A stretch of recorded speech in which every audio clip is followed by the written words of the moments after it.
Here's how to factory reset your Samsung phone without the password. Now on your Samsung phone, you can see this is turned on, but there's a password that I don't know. I can factory reset it first by turning the phone completely off. To do that, I'm going to press and hold the volume down and power button at the exact same time. Now you'll be able to see when I press and hold the volume down and power button. Let me do that again. It will pop up with this screen, but I'm just going to continue to hold it until it goes black.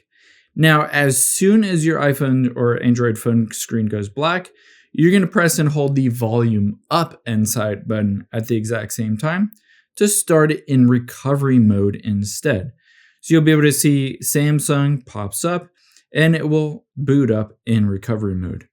After it is started, you can see Android recovery here, and it says use volume up and down and the power. So I can use the volume down until I get to wipe data and factory reset. It says if your phone is reset, you'll need to enter in your Google account information, email, and password associated with this phone to be able to use it again. So keep in mind, you will need to enter in that information after you've done a factory reset on it.